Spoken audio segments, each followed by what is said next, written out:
अस्सलाम वालेकुम।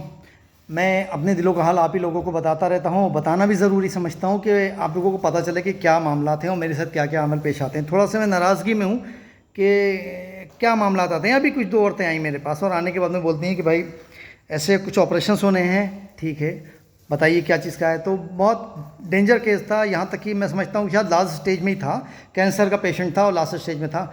और यकीनी तौर पे बोले हमने प्राइवेट में करा रखा है। भाई क्यों करा रखा है, आप तो पहले सरकारी हॉस्पिटल में जाओ और जब तुम्हारा बता रहो। बोले बिल्कुल भी हालात नहीं है, रोटी के भी हालात नहीं। तो मैंने कहा देखिए आप कहाँ तक किससे करेंगे। तो जब ये बात हुई तो उन्होंने बोला कि हमने लोगों से बोल रहे हैं और हमने सोशल मीडिया पे भी हमने वो डाल रखा है और लोगों से कर रहे हैं और ऐसे ऐसे बात है और कोई 500 दे रहा है, कोई 1000 दे रहा है, कोई 3000 दे रहा है और कर रहे हैं। तो मैंने कहा आप ठीक है, आप जो कर रहे हो आप करते रहो। बोले तो आप इतना बड़ा काम कर रहे हो तो आप भी कुछ दो। तो मैंने कहा सॉरी माजरत, मैं नहीं दे सकता। तो मैंने क्लियर बोल दिया कि हमारे द्वारा कोई भी कैश नहीं दिया जा सकता है। कहीं ना कहीं मुझसे थोड़ी सी नाराज़ हुई। फिर मुझे बताया कि नहीं देखो आपने हमारे बच्चे के भी, हम आए थे तो बच्चे का एडमिशन कराया था और ऐसा था ऐसा था। तो मैंने कहा ठीक है आप और लाइए बच्चों को, मैं तैयार बैठा हूँ। इस ईयर भी इस साल भी मैं ऑपरेशन कराऊंगा, ये एडमिशन कराऊंगा बच्चों के। और ये मेरा 10वां 11वीं साल है बच्चों के एडमिशन कराते हुए, तो मैं बिल्कुल कराऊंगा, मेरी तरफ से ना नहीं है, मैं इंशाल्लाह ज़रूर कराऊंगा। तो वो बच्ची कहाँ पढ़ रही है, कौन से क्लास में है। तो बोले आपने तो करा दिया था लेकिन ना हमने भेजा नहीं है। क्यों नहीं भेजा भाई। अरे भाई हम गरीब आदमी। अरे तो भाई तुम्हारे पैसे नहीं लगना थे, सारे पैसे सरकार के लगने थे, तो तुमने क्यों नहीं भेजा। नहीं क्या वो ना वो बच्ची जाती नहीं है पढ़ने। अरे भाई कौन बच्चा पढ़ने जाता है मुझे बताओ यार। बच्चे को प्यार मोहब्बत से और कभी कभी सख्ती के साथ, कभी कभी नाराज़गी के साथ, कभी कभी गुस्से के साथ, कभी कभी कुछ बहला के फुसला के प्यार मोहब्बत से भेजना पड़ता है। कोई बच्चा नहीं आना चाहता, कोई मजबूरी है, वो ना समझ बच्चा है। लेकिन आप तो समझदार हो, आपने नहीं पढ़ा, आप तो पढ़ाओ और आपके पास जरियाते हो। मैं इतनी कोशिश कर रहा हूँ। लेकिन इसके पीछे असल वजह क्या थी मालूम है, मैंने 1 रुपया नहीं लिया था।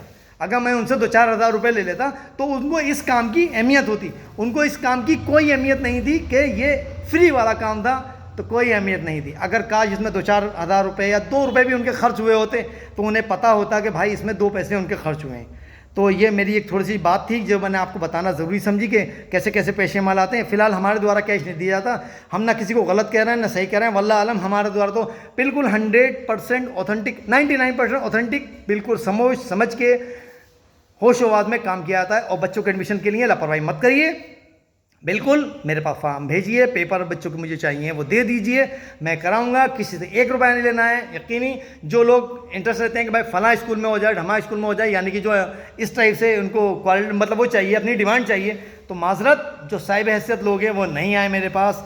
जो मजबूर लोग हैं जिनको बच्चे को पढ़ाना है, चाहे किसी भी प्राइवेट स्कूल में आसपास में पढ़ाना पड़ जाए, तो वो मेरे पास ज़रूर आए और मैं तैयार हूँ इसके लिए। फ्री ऑफ कॉस्ट 1 रुपया जैसे ना कभी आज तक लिया है ना इंशाल्लाह। अल्लाह से दुआ है कि मुझे इस लायक करता रहे कि मैं कभी ज़िंदगी भर नहीं लूँ। आपका भाई दानिश खान, साथी वेलफेयर सोसाइटी से बहुत बहुत शुक्रिया। जज़ाकल्लाह खैर, थैंक यू वेरी मच। हर धर्म का, हर जात का, हर बिरादरी का thank you, thanks a lot.